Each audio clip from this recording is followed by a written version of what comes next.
katulad niya ang halad, kag ang halad nga kalanon, kag sa pakpak sang mga kangilaran, mag-abot ang isa nga magahimo sing kamingaw. Tugtog ang natapat nga katapusan, iula sa nagapamingaw. Lord, damo salamat sa mga kapatid sa amin. Dalayawan kami, tinabuti namin. Singaran ni Jesus, ikaw mabulit sa amin. Kabayan ang Balang Espiritu magagay.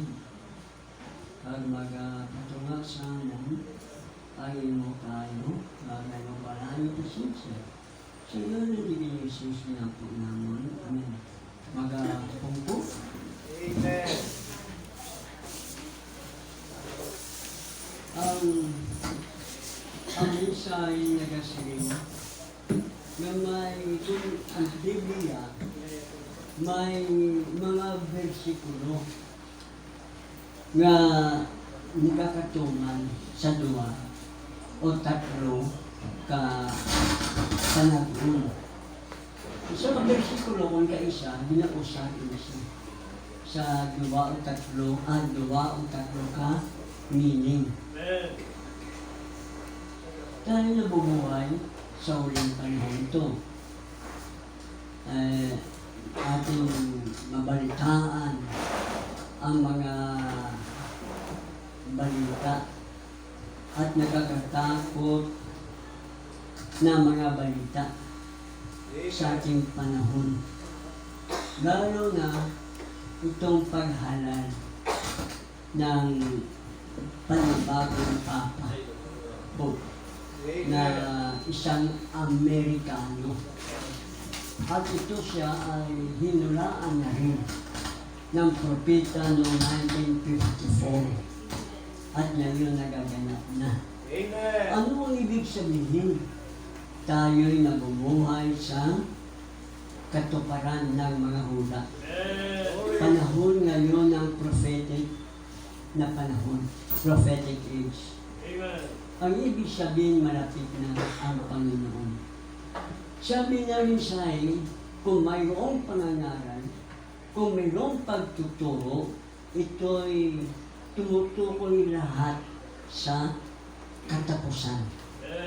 Sapagkat hindi tayo nabubuhay sa unang panahon o sa kalagitnaan ng panahon, kundi nabubuhay tayo sa katapusan na panahon na kung saan inihahanda ng Diyos ang kanyang iglesyang nobya para sa darating na rapture.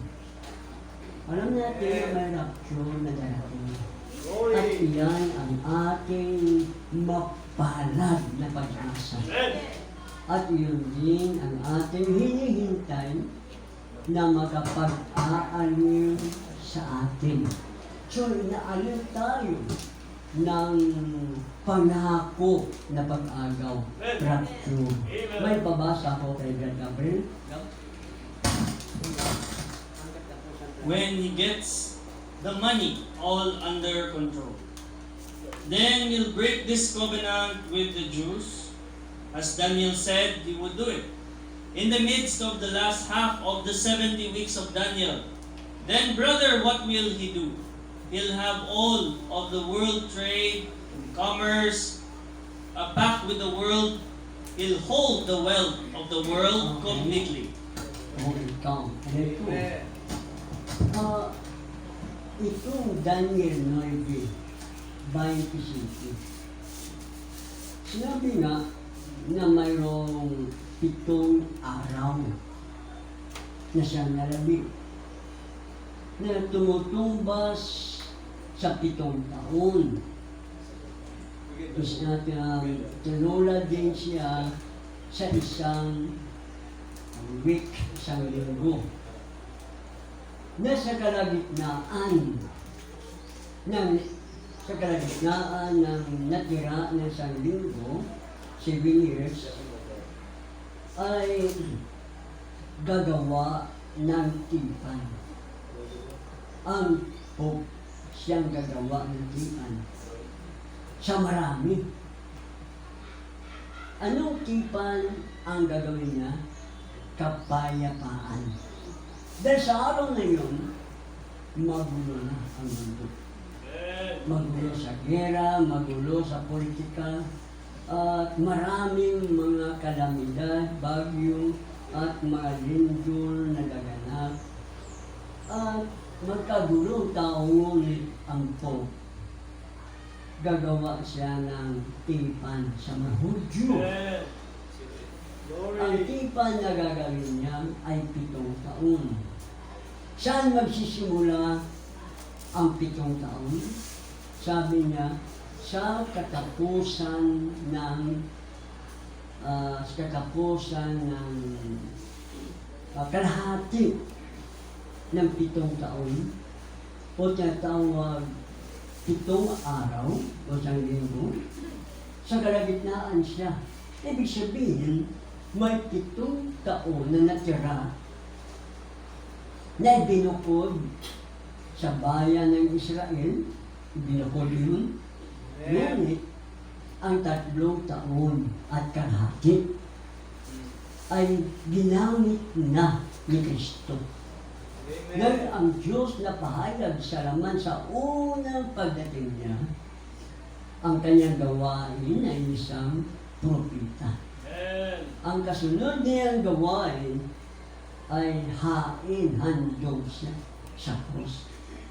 Kaya ginamit siya na ang 3 taon at kalahati dahil nangaral siya 3 taon at kalahati, kaso lamang ipinahinto ang kanyang pangangaral.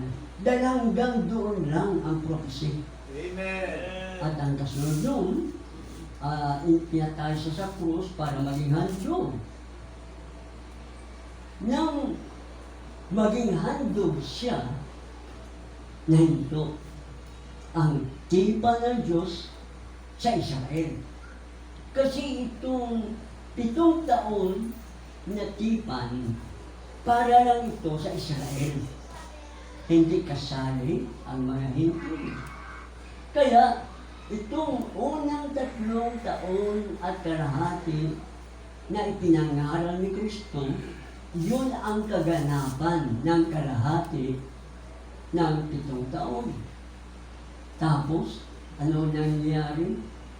Ipinangaral ang mabuting balita sa mga hintil. Amen. Una, ang mabuting balita, ipinangaral sa mga Hudyo. Right. Kaso, tinanggihan nila.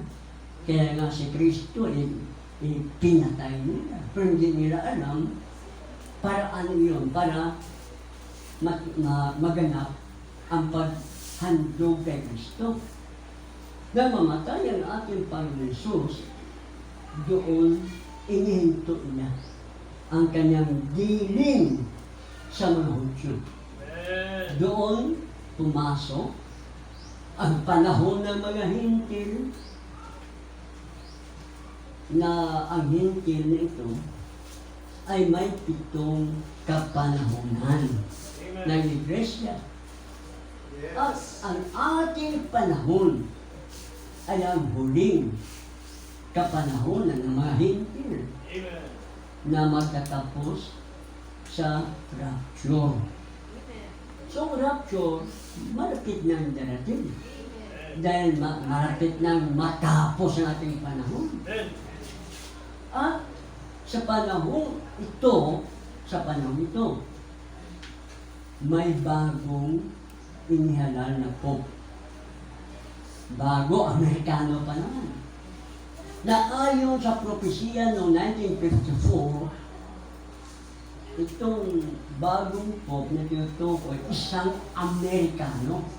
First time sa history ng Romano Katoliko na nagkaroon ng Amerikanong Pope. At ayon sa mensahe, itinulad ito siya sa batang tupa na tinatawag Cordero. Kasi 59-year-old pa lang siya.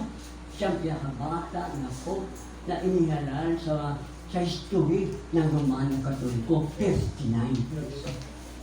Well, itong Pope, dahil magulo ng mundo, gagawa sa ng tipan sa Israel. Na itong tipan kapayapaan. Na huwag silang dalawa sasali sa mga kaguluhan ng mundo. Pero ano ngayon nito? Ang Israel, ginugulo eh. Pero, ang paggagawa ng paraan ng tipan sa Israel ng 7 taon, na kailan magsisimula? Magsisimula pagkatapos ng rapture. Yan magsimula ang 7 years na katipan. Ngunit, sa kalagitnaan ng 7 years na yun, 3 taon kalahati. Yun din naman ang katapusan ng 70 weeks nila din. Katapusan yun. Ang gagawin naman po, lahat ng ginto, lahat ng kayamanan, lahat ng mga kalakal sa mundo ay siya ang magkukontrol. Sila din. Then, what will happen? During that time, Tingnan nyo kung magkaganoon, ano mangyari sa panahon yan? the 2 prophets will rise on the scene and call the 144,000. Ang tipan ng Pog sa Israel may kasabay. Ano ang kasabay? Ang 2 propeta. Moses at si Elias, mangangaral. Ang ipangaral nila si Kristo upang tawagin ang 144,000 na mga Hudyo. So, ang 144,000 mga Hudyo, sa ngayon, hindi pa tinawag. Kasi ang tinatawag ngayon ay ang pinili mga predestinado na kasama sa iglesyang nobya. Amen. Tayo ang tinatawag ngayon mula sa mga denominasyon, mula sa sanlibutan, tinawag tayo para ipunin sa isang katawan na siyang bride body, na siyang mystical body ni Kristo, upang maihanda tayo sa darating na rapture. Pagdating ng rapture, Great Tribulation agad.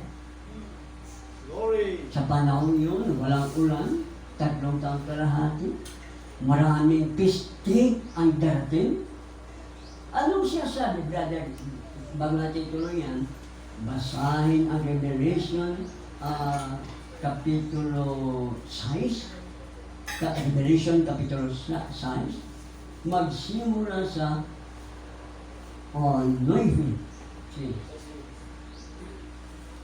Sa 8 muna, tapos 9.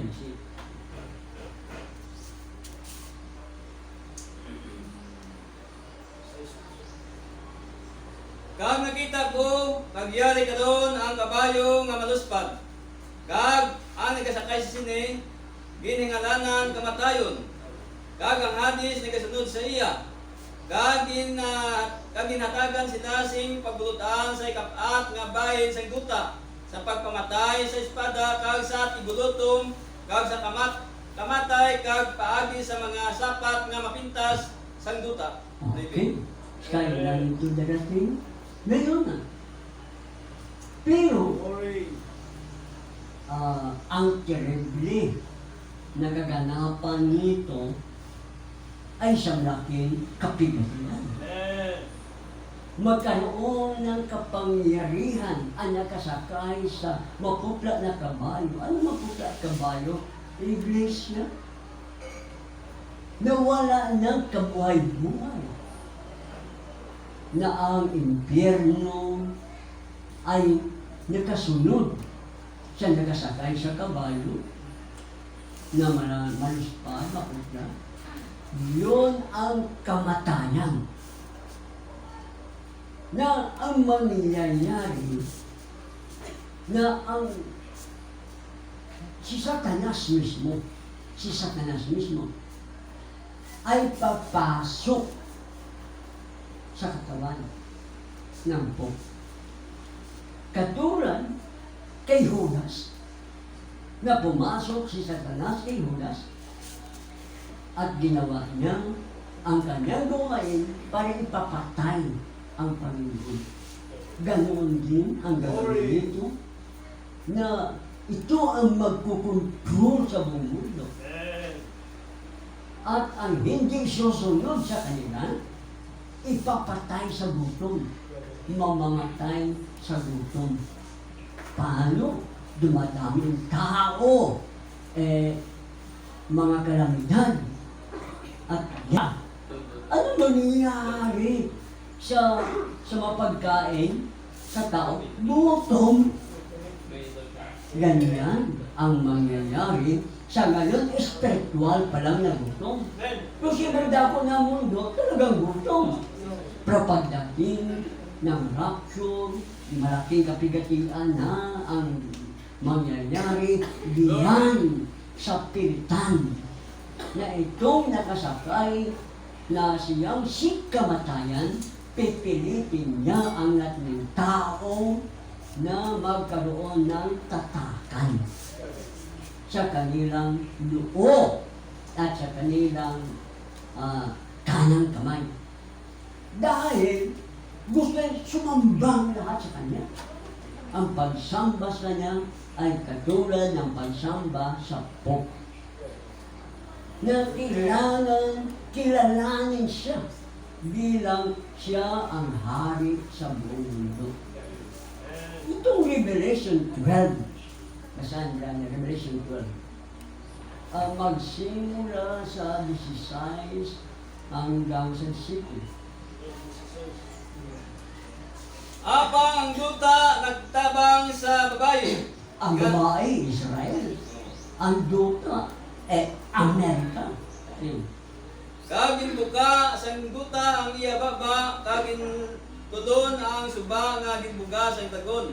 Okay, sino ang tagon? Roma. Romano.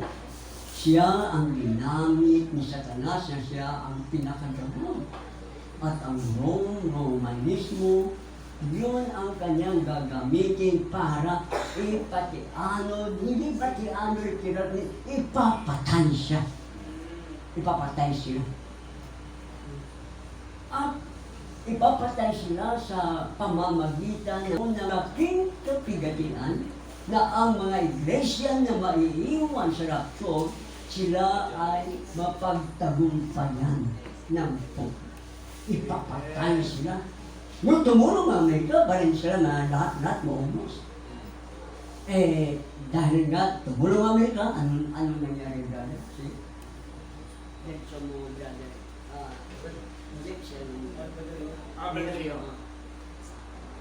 Yan ang dagon na aking sa babae. Sino ang babae? Naggaling ang dagon sa babae? Ayon sa mensahe, ang foolish virgins. Ang denominasyon. Ang tulog na dalaga na iglesia, tinutukoy, magalit sa kanya. Itong Roma. Sino ang... Kasi ang Roma tumutukoy lagi sa dragon. Sino gagamitin? Ang Pope. So makipaglaban, digmain ng Pope ang sino mang hindi sumunod sa kanya. Ang hindi ang hindi tumanggap sa kanyang pagka-prinsipi ng buong mundo, prinsipi ng reliyon ay kanyang huwag, hindi makapili, paglutuman hanggang mamatay. Ganyan ang pag-uusid at papatayin pa sila. Kasi brother, Dio? Kag nagkadto sa pagpagigaway sa nabilin sang iya kaliwa. Sino ang kaliwa? Si Kristo. Sino ang tinutukoy? Iya. Ang kanyang, ang tumutukoy, Israel. Ang Israelitan sa mga Hudyo, mayroong binhi. Kaliwa. Ang kaliwa, si Kristo. Si Kristo, ang kanyang mga may iglesia. At ang naiwan ng iglesia Yun ang didigmain ng po. Sige. Diretso. Paano ba lang? Sige. Kaliwa. Kaliwa, nga nagabantay sa mga sugo sa Diyos, kag nagapatuod kay Jesus, kag nagtindog siya sa Nagapamatuod kay Jesus. Sa makatwid, iglesia ito. Kasi ang Hudyo, hindi naman naniwala kay Kristo. Na sa ilalim sila ng kautusan. Glory. Kaya ang titigmain ng po ay ang foolish virgin. Si Brother Benson? kag nagtindog siya sa baybayon sa dagat. Brother? Ano na yun? 12 yan, no? Okay, okay. Revelation 13, 16 at 17. Subong man ginapapatinan niya ang tanan, magamay kag dalagko, manggaranon kag imol, hilway kag ulipon sa tuo nga kamot ukon sa agtang. 17. Agon nga wala sing sarang makabakal ukon makabaligya luwas kung siya may patin, nga amo ang ngalan sang sapat ukon ang numero sang ngalan sila. Okay? May aral na tuwag tatak. Ang tatak nito ayon sa mensahe, aral tungkol sa Papa at aral ng Trinitarian o mga aral ng Papa. Ito ang mga tatak.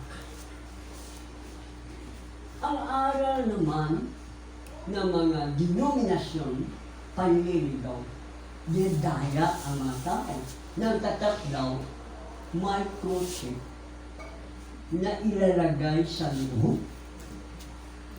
Hindi literal ang tatak. Espiritual. Hindi nila alam na ang lahat na nasa mga denominasyon mayroon ng tatak. Kaya ang Trinitarian. Ang Iglesia na Trinitarian, isang tatak na yun. Tatak yun ng hayop.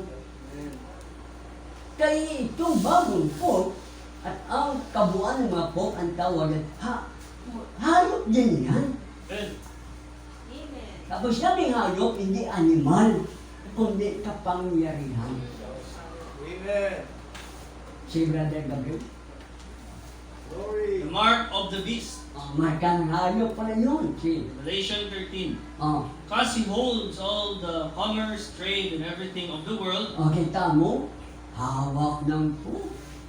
Ang lahat ng kayamanan, ang lahat ng negosyo ng mundo. Si, what will Amen. take place then? The mark of the beast oh, will come in so that no man can buy or sell except him that has the mark of the beast. kita mo. Pero sa panahon yun, tapos ng rapture. Sa panahon ng malaking kapigayan, walang makakabili ng pagkain Amen. kung walang tatak ng hayop. Yes. So, dalawa o tatlo ang tatak nito. Una, ang Pope. Pangalawa, Romano Katoliko. Amen. Pangatlo, samahan ng mga iglesia sa buong mundo. Yun ang mga denominasyon na tinatawag larawan ng hayop. Itong larawan ng hayop, may binigyan ito ng kapangyarihan Amen.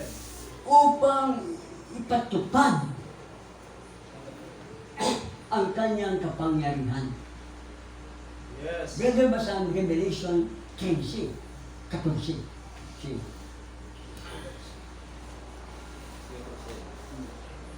Kag ginadayaan niya ang mga nagapuyo sa duta paagi sa mga tanda nga gintugot sa iya sa paghimo sa itululok sang sapat nga nagasiling sa ila sa pagbuhat sing larawan tungod sa sapat nga napilasan sang espada apang nabuhi pa. Amen. Sino ang tinutukoy na gagawa ng imahin ng hayop na sinugatan ng espada ang ulo? Kailan sinabi dito gagawa magkakaroon siya ng kapangyarihan. Sino ang magkakaroon ng kapangyarihan? Yung Amerika. Amen. Ang Revelation 13, verse 11. Basahin. Nya nakita ko ang isa na naman kasapat nga nagwa sa tuta nga may duha siya kasungay hangay sang sa kordero kag nagambal siya subong sang tagon. Okay. Ayon sa paliwanag na mensahe, dalawa ang tukoy niyan. Una, ang pasimula, kung paano nagpasimula, ang relihiyon na Romano Katoliko. Ang ikalawa, Amerika mismo. Doon ang galing ang utos na gagawa ng larawan ng hayop. Itong hayop na nasugatan ang ulo na muntik ng ikamatay, ito ang pagano na Roma. Kasi ang relihiyon na Romano Katoliko ay nagsimula sa pagano na Roma. Na sinugatan ang sasakay ng ulo na muntik na ikamatay, at nabuhay muli. Dahil nagsama-sama yung lahat ng mga Kristiyano. Sumama din ang Romano Katoliko, naging isa. So ang pangalan ng lahat ng mga nagsama-samang mga Kristiyano sa panahon ng unang kapanahonan ng Iglesia ay Romano Katoliko. Ito ay ginawa nila ng larawan. Hindi estatwa. Kundi ang pagsama-sama ng mga relihiyon sa ating panahon, ito rin ang nangyari kung paano nabuo ang relihiyon ng Romano Katoliko. Nasama-sama ngayon sa ating panahon, ang pagsama-sama ng denominasyon, ito ang larawan ng Romano Katoliko. Ang tawag sa mensahe, higanting halimaw, halimaw ni Satanas. Ang tawag nito ng mensahe, ito siya isang higanti na denominasyon. Ang larawan ng hayop. Kapag hindi mapasama kahit sino man, Glory. sa panahon yun, hindi makabili. Kailan sumali siya sa anumang denominasyon. Dahil i-distribute, kagaya halimbawa sa ating panahon, may mga purpose na, may ID, mayroon pa ng mga pantawid gutom, may ID, no? Ganon din ang magaganap. Na kailangan sumali siya sa isang reliyon o denominasyon para makabili siya ng pagkain. Kaya ipakita niya ang ID niya, baptis siya. Ipakita niya na siya, kasi mission ba? Ipakita niya ID niya na nandoon, intay siya.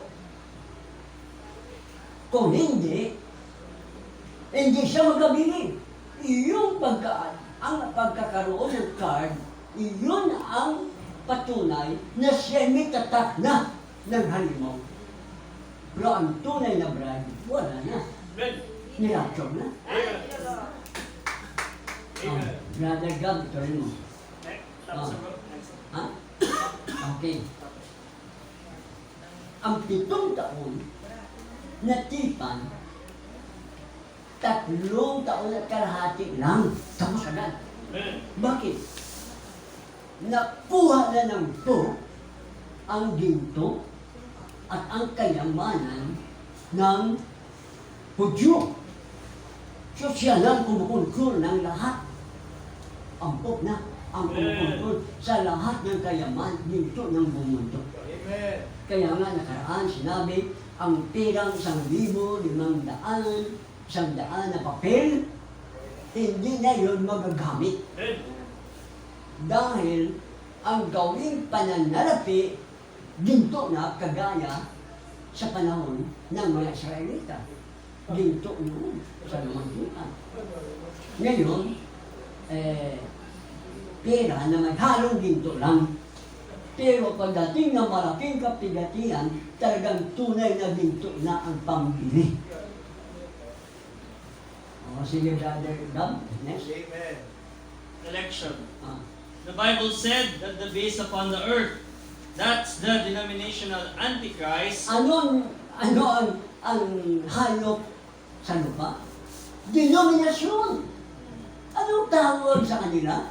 Antikristo. Yeah. Bakit tinawag siya Antikristo?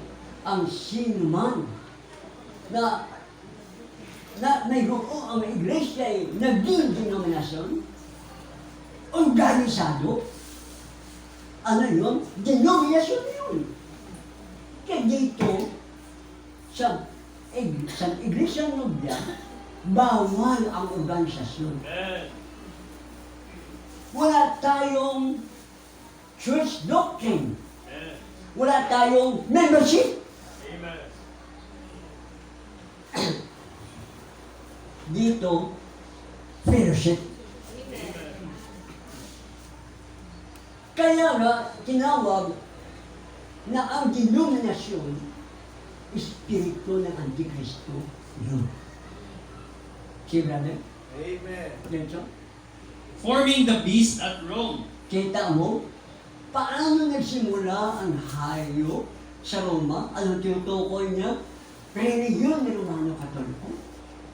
Na sa unang kapanahon na ibisa, nagsama-sama ang lahat ng mga grupo ng mga Kristiyano at naging isa at doon nabuhay ang paganong Romanismo na muntik ng ikawasak, ikatalo nila. Kaso nagsama-sama ang mga denominasyon sa panahon yun, sa mga grupo-grupo na mga Kristiyano at naging Romano Katoliko.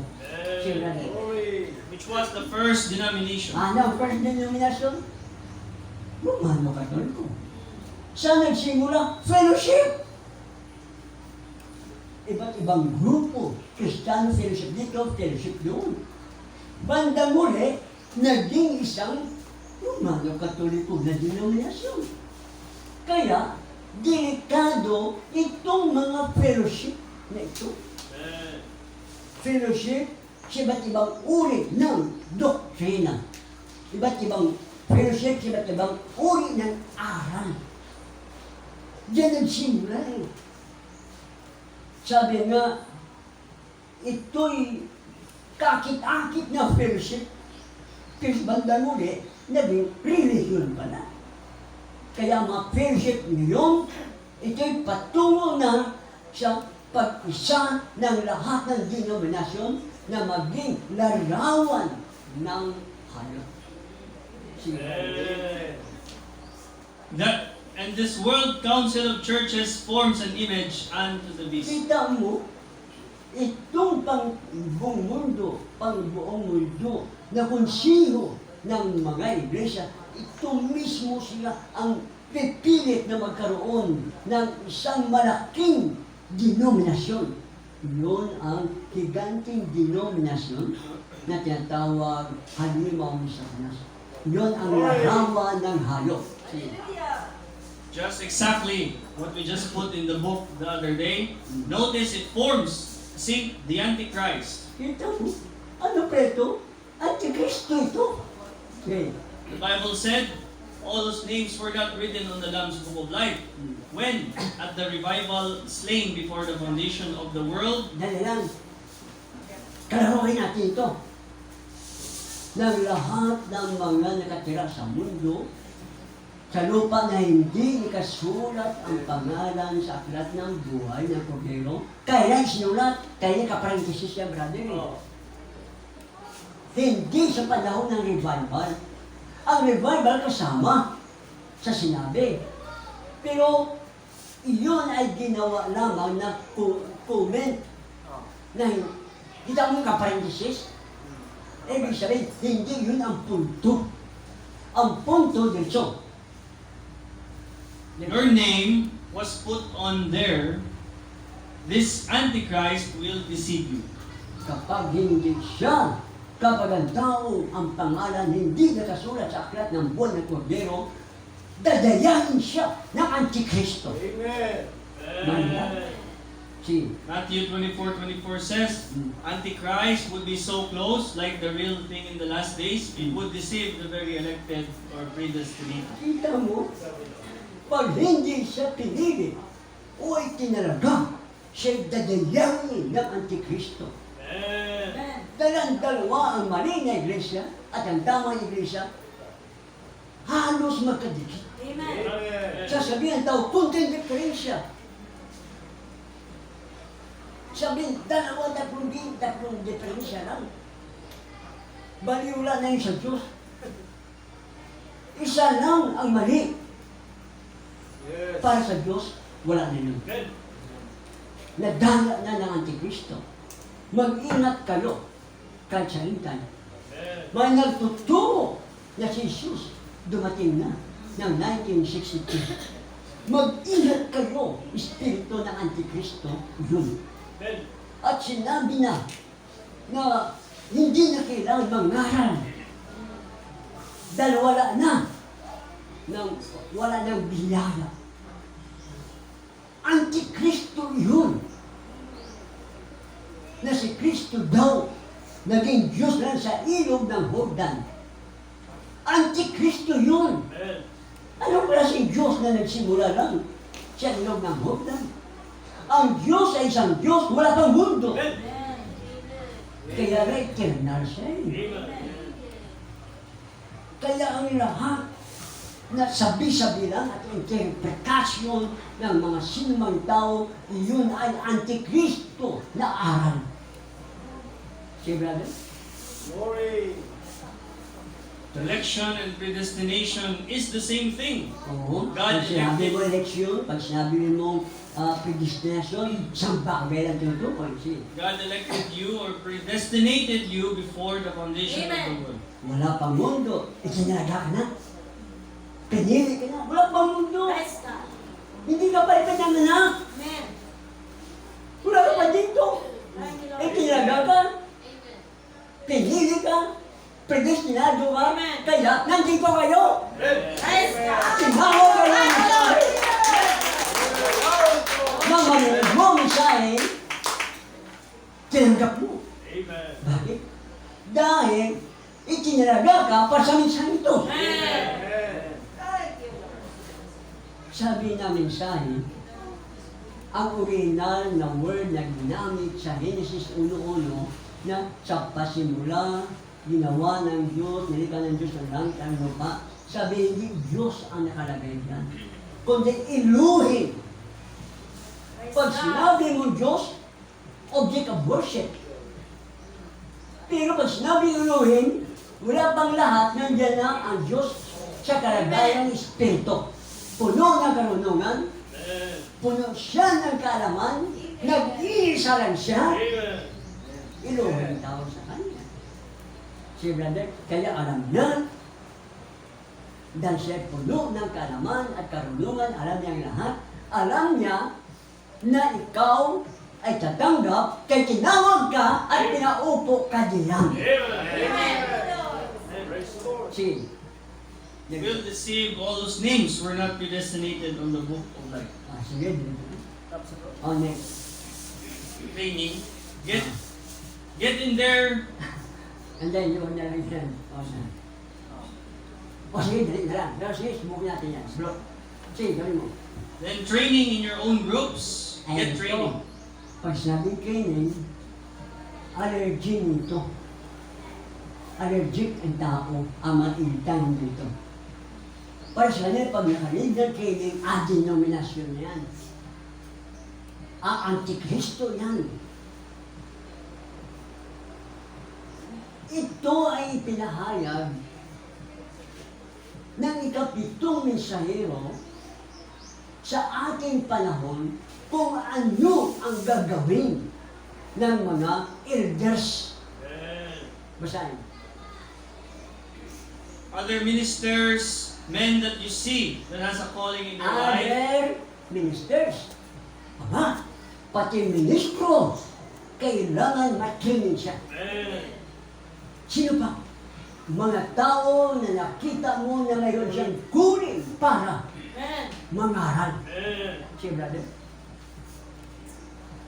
Train them young men. Pati young people, Praise God. Bring, kailangan mag-training siya. Ayaw ng mga intan na mga young people mangaral. Paano hindi niya training? Ayaw sumunod. Sabihin, follower sila ng mensahe, pero inaayawan nila ang sinabi ng propeta. I-training mo yan. Hindi naman kanya yan. Pahayag yun ng Diyos sa kanya. Magpapahayag ba ang Diyos sa propeta ng mali at panliligaw? Dahil sa brother, bring them in here to the elder. dahil lang sandalhin yung mga ministers at ang mga young people sa mga elder, hindi sa Bible school, hindi seminaryo, sa mga elder. Sige? Yun ang hindi ginagawa ng maraming intan. All of you set together in a ministerial meeting. Kailangan may ministerial meeting. Sige. There teach the deeper things of God. Ano ang gagawin? Turuan ng mga malalalim na bagay. Kailangan ng malalim na bagay. Katuwiran, kabalalan, malalim pa ba yun? Hindi. Ang mga hiwaga na nayag, yun ang malalim. Yun ang dapat ituro sa mga ministro. Pag-usapan ang mga malalim na aral. Tingnan mo dahil hindi ito nangyayari. Kaya ang mga ministro, kung ano-ano na lang ito nangaral nila. Kahit na ang mensahe ni Luther, ginawa mensahe sa ating panahon. Ang mensahe ni Wesley, ginawa mensahe sa ating panahon. Paano? Nagkanya-kanya na. Marunong siya magbasa, marunong siya mangaral. Pero hindi siya na-training kung ano panahon niya, ano ang aral ni siya sa ating panahon. Sige, brother. Okay pa, bro? Mayroon pa? Nasupon pa. Don't go on the bad end. Nasaan? Keep someone who can have confidence in. Diretso? To be kind of like a leader for you. Kita mo? Maghanap kayo ng isa na inyong maging leader. Paano yan? Inaayawan ito nasasabi. Intan daw sila na sa mensahe, pero inaayawan nila ang salitang leader. Sabi ba nagap kayo ng leader? Sino nagsabi? Ang mensahero. Siya nagpahayag. Ang Espiritu Santo. Amen. Amen. Nagiging na tao. Maghanap kayo ng leader. Hindi ko sinasabi ako leader. Basta maghanap kayo ng leader. Amen. Amen. O sige, brother, next. Number 4, Pope. And even our new Pope, his main purpose is to unite the brethren together. Iyon ang sinabi ng bagong Pope, hindi sa tumutukoy sa ngayon na Pope. Ang bagong Pope sa kanyang panahon, nang gusto niya na pag-isahin ang lahat ng mga iglesia at denominasyon. Amen. Yung tinatawag Nasian o World Council of Churches.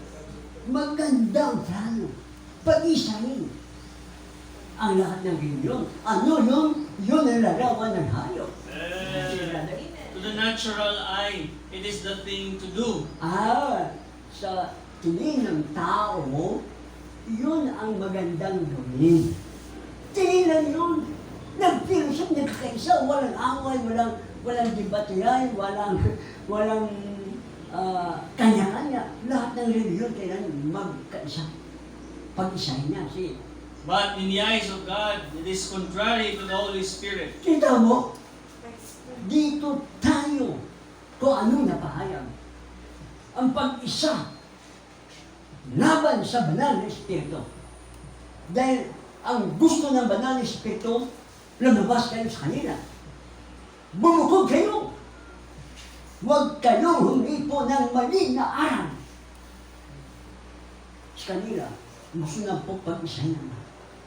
Maganda ang hangarin, pero ito'y move paraan, hakbang ng Espiritu ng Antikristo. Sila rin. We can't mix up with that. Kita mo? Hindi pwedeng makipaghalo tayo yan. Lumayo tayo yan. Sige. And every church will be called into that federation. Get out of that thing. Lahat ng iglesia tatawagin sa pakikipag-isa sa federasyon na yun. Kung sabi, kayo lumayo dyan. Hindi kayo ang bride, hindi interesado. Kapag napahayag sa kanya yun ang mensahe, hindi siya interesado sa anumang bagay na move ni Satanas.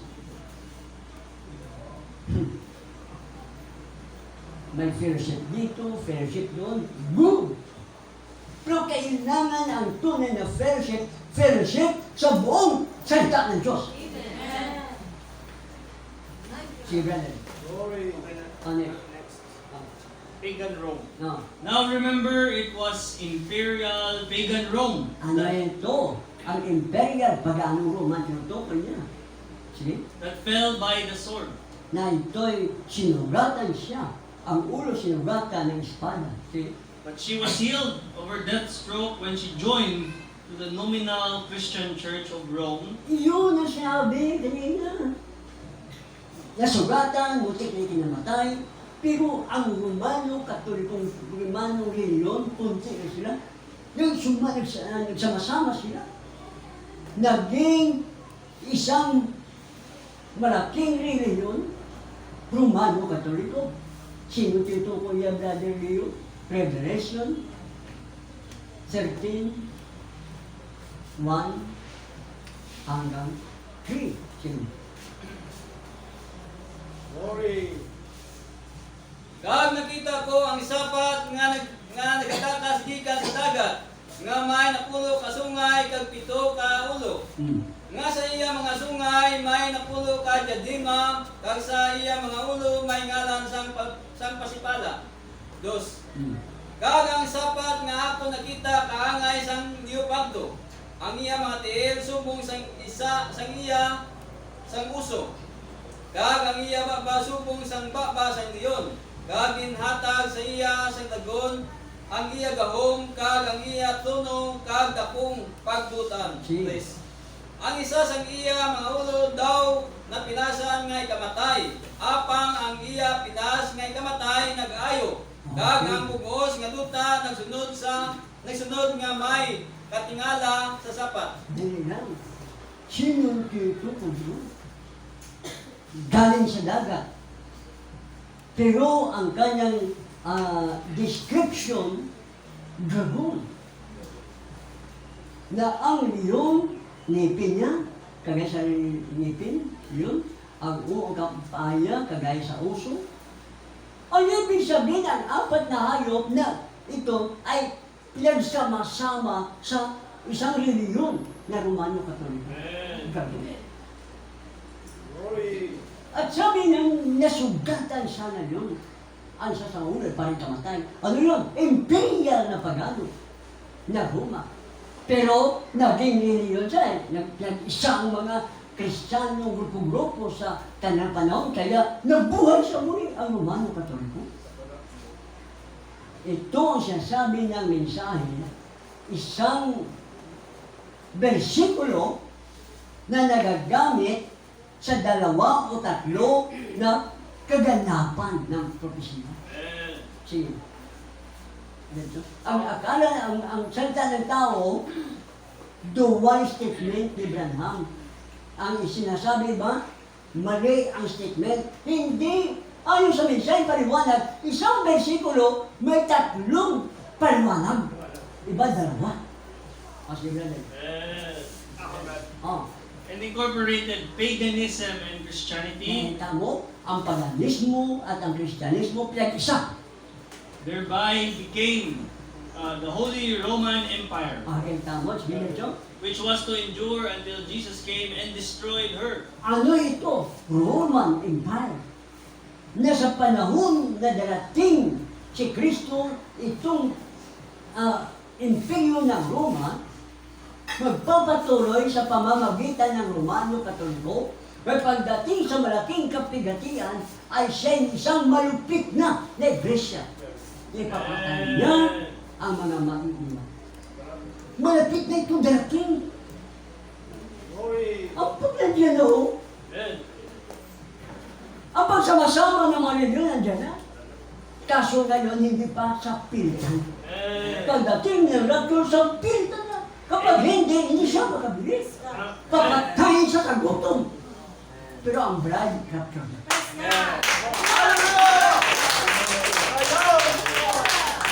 Napahayag ito sa nilobya. Napahayag ito sa pinili. Thank you, Lord. Para tayo ay may handa. Amen. So hindi ko sinabi, basta sinabi lang. Hindi ko sinabi para maging kaalaman lang.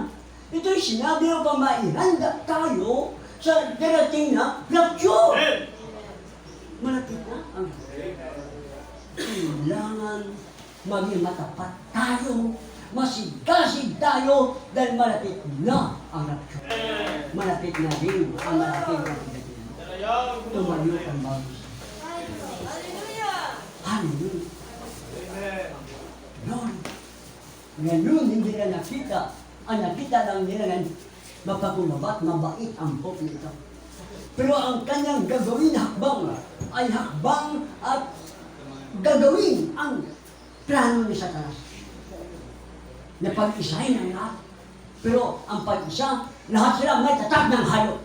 Amen. Amen. Sumamba sila. Glory. Sumamba din sila sa larawan ng hayop. Ang mga makapangyarihan. Pinupuri. Thank you, Lord. Pinasalamatan. Glory. Sapagkat totoo, mahal mo kayo. Praise God. Dahil pinaalam mo sa amin ang mga hakbang ni Satanas. Yes, Lord. Ang move, ang kilos ni Satanas. Pero, para sa amin na iyong pinili, hindi siya makapagtago. Thank you, Lord. Dahil pinahayag mo sa amin ito upang lumayo kami sa mga kilos, sa mga aral, sa mga iglesia na hindi sumusunod at sumasampalataya sa bawat mensahe. Yes, Lord. Purihin ka, O Diyos. Amen. Hallelujah. Alalahanin mo ang mga mahal sa buhay. Lord. Alalahanin mo ang mga may sakit. Praise God. Alalahanin mo ang mga sa buhay na hindi pa nakarating sa panampalataya nito. Bago man lang Yes, Lord. dumating ang rapture. Purihin ka. Turuan mo kami na dumalangin para sa kanila at Yes. para sa mga kapatiran na maging matapat sa bawat isa, sa paglilingkod. Na kahit anuman mangyayari, Panginoon, pagsikapan nila dumalo. Dahil ito ang gusto mo na bago ikaw dumating, sama-sama kami muna Amen. sa iyong salita. Hallelujah. Lord. Hallelujah. Salamat. Lord. Pagpalain mo kami na. Pagpalain mo maliit na iglesia nito. At iba pang nakatayo sa bawat mensahe. Sa pangalan ni Lord Jesus, dalangin. Thank you, Lord. Thank you, Lord.